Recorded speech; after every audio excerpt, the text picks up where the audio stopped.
지금까지 우리 함께 교독하겠습니다. 구약성경 783쪽에 욥기서 23장 1절에서 15절 말씀입니다. 1절 말씀. 욥이 대답하여 이르되 오늘도 내게 반항하는 마음과 근심이 있나니 내가 받는 재앙이 탄식보다 무거움이라. 내가 어찌하면 하나님을 발견하고 그의 처소에 나아가랴.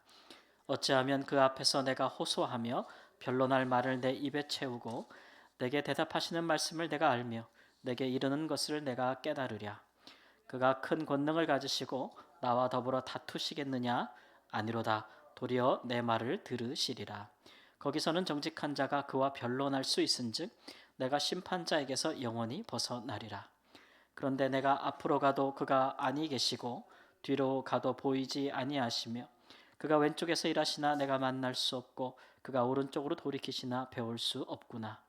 그러나 내가 가는 길을 그가 아시나니 그가 나를 단련하신 후에는 내가 숨금같이 되어 나오리라.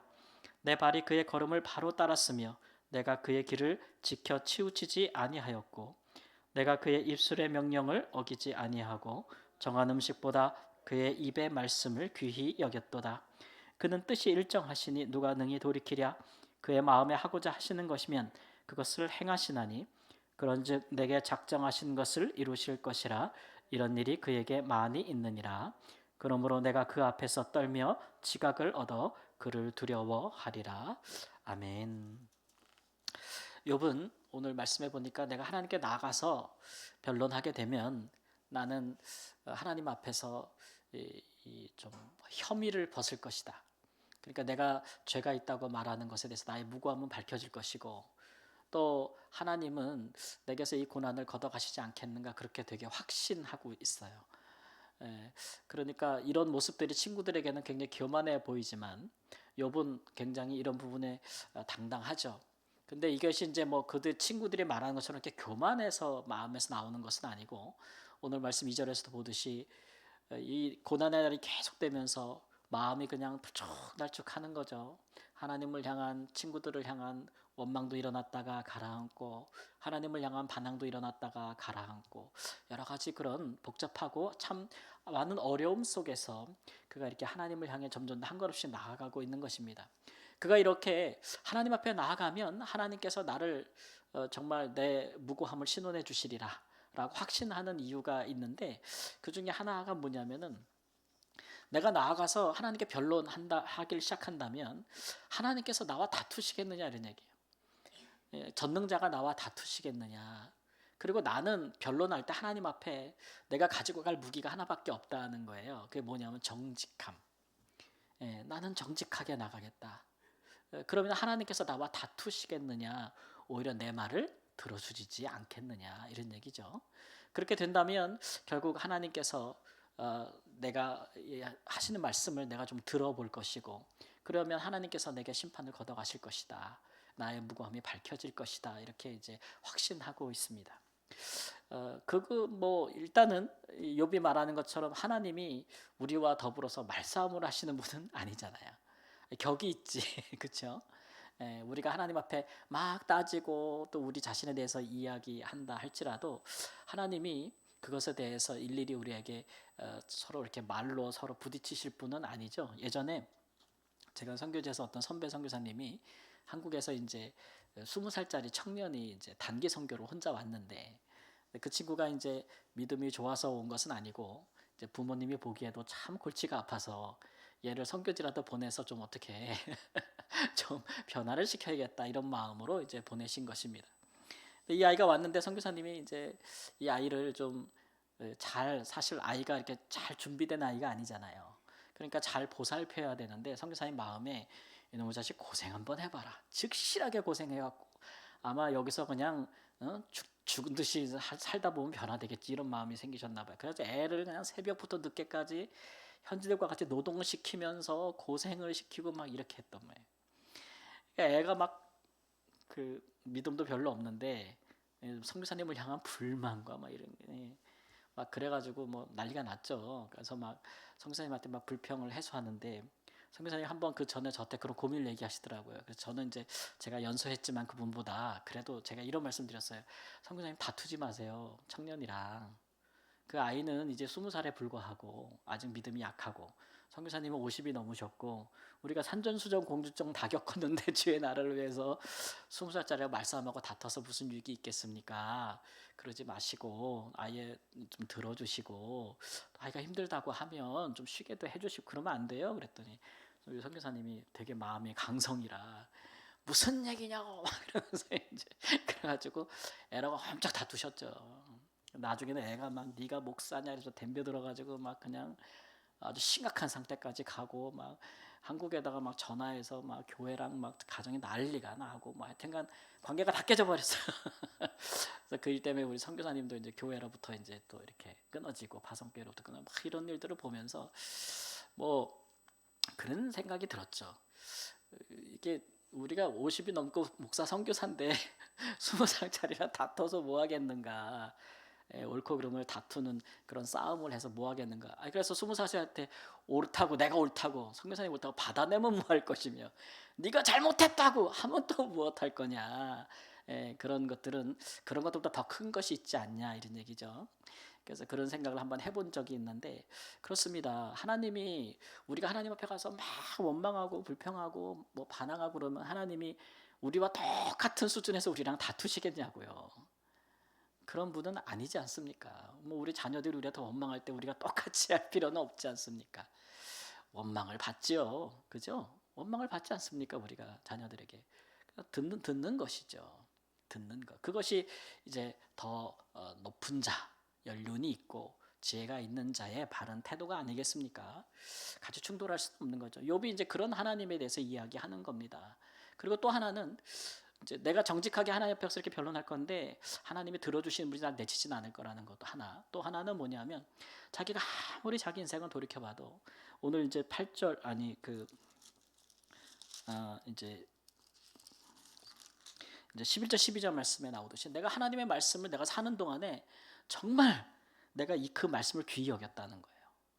그리고 그 말씀에서 어느가 하나 좌우로 치우치지 아니하려고 그 말씀을 지켜서 진짜 바르게 잘 떨어진 걸 살아왔단 말이에요. 우리가 그 전반기에 봤잖아요. 욥이 얼마나 하나님을 경외하려고 노력했는지. 심지어는 자녀들이 그 마음으로라도 하나님께 범죄할까 봐. 행동도 아니야. 뭐요? 마음으로라도 어떻게 할까 봐 그거 노심초사하면서까지 그렇게 했던 사람이잖아요. 그러니까 나 그렇게 했다는 거예요. 그러니까 하나님이 그거 알아주지 않겠냐. 이런 마음, 이 두 가지 마음 때문에 내가 하나님께 나아가서 말하기 싫어 변론하면 하나님께서 나를 이제 선대해 주시겠다는 확신은 있는 거죠. 근데 한편으로는 뭐냐면 근데 하나님을 만날 수가 없다는 거예요. 근데 내가 어디 가서 하나님을 만나야 돼? 도대체 어디 가서 내 말을 하고 어디 가서 내가 하나님 말씀을 들어야 돼? 하나님이 나타나 주지 않는다. 이제 이런 식의 이제 한탄을 하는 것이고. 그리고 이제 넘어가서는 어떤 얘기를 하냐면 그런데 내가 그렇게 한다고 하더라도 하나님이 우리 하나님이 어떤 분이야? 하고 싶은 건 다 하는 분 아니야? 한번 뭐 하겠다고 작정하면 그 일을 하시는 분 아니냐? 내가 아무리 그래도 하나님이 이거 내가 하는 일이라고 해버리면 내가 그때 뭐라고 할 수 있겠느냐? 그러니까 한편으로는 하나님께 나아가면 모든 게 해결될 것 같은 마음 하나. 그러나 다른 편으로는 하나님이 또 그냥 밀어붙이면 내가 뭐라고? 내가 죄가 없다 하더라도 하나님이 하겠다고 하고 너한테 고난을 주겠다고 하고 너를 심판하겠다고 하면 내가 어떡할 거냐.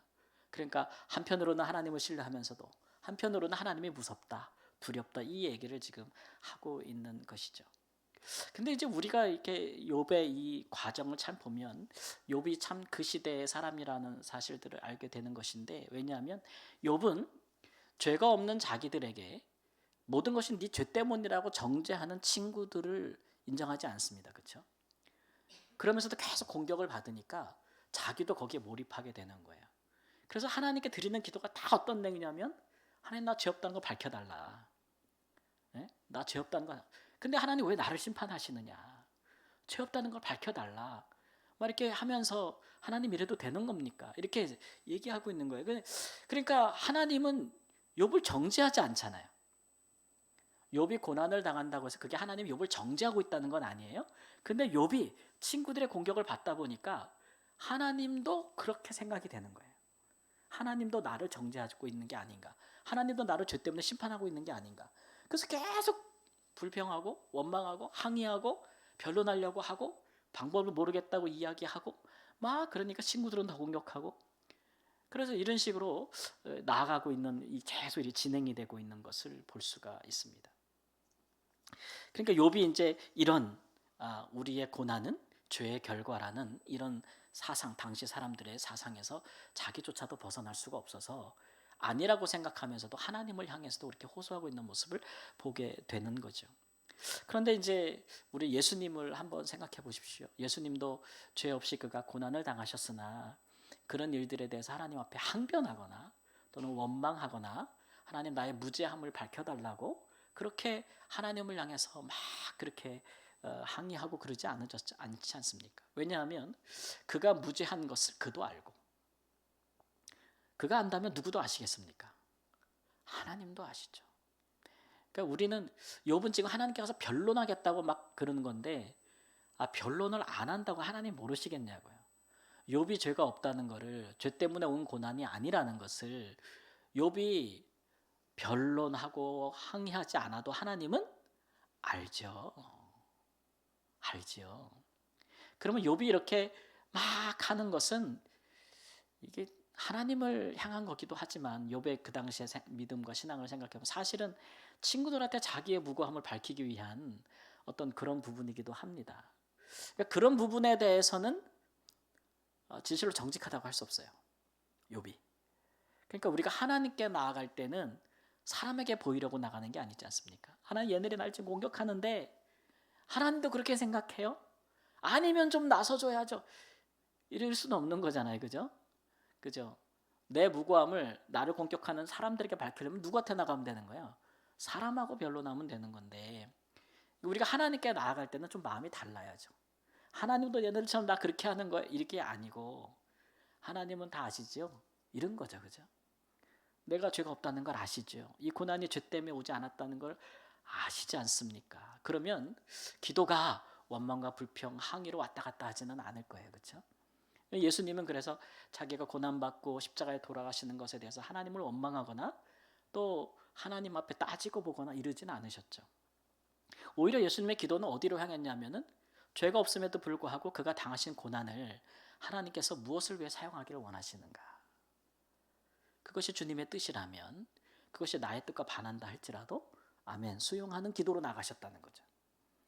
그러니까 만일 이제 욥이 지금 이제 뭐 시대의 한계가 있겠지만 만약에 오늘날 욥이 예수님 이후에 예수님을 보았고 우리처럼 예수님을 믿었고 이런 시대에 살았던 사람이라면 우리가 생각할 때에 우리가 허물과 죄가 없이 이 땅에 살면서 하나님의 사람으로 당하는 고난을 받을 때 무고함에도 불구하고 고난을 당할 때 우리는 하나님 앞에 내 죄가 아니라고 따질 필요가 없습니다. 그렇죠? 나도 알고 누구도 알아요? 하나님도 아시는 거로 우리가 할 것은 하나님이 이 고난을 통해서 하나님께서 이루고자 하시는 일이 무엇입니까? 예수님이 그렇게 기도하시잖아요. 아버지 뜻을. 그래서 예수님을 통해서는 하나님의 구원과 또 예수님의 부활을 통해서 하나님 나라가 이루어지고 예수님을 모든 믿는 자들과 하나님의 성전이 되고 뭐 하나님 교회가 세워지고 막 그런 감당치도 못할 일이 세워지지 않았습니까?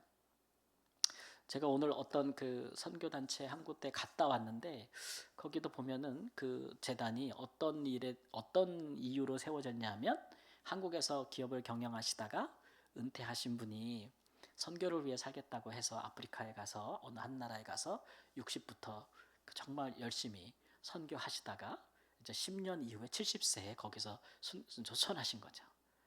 그래서 근데 그 한 사람이 그렇게 갑자기 돌아가시지 않았습니까?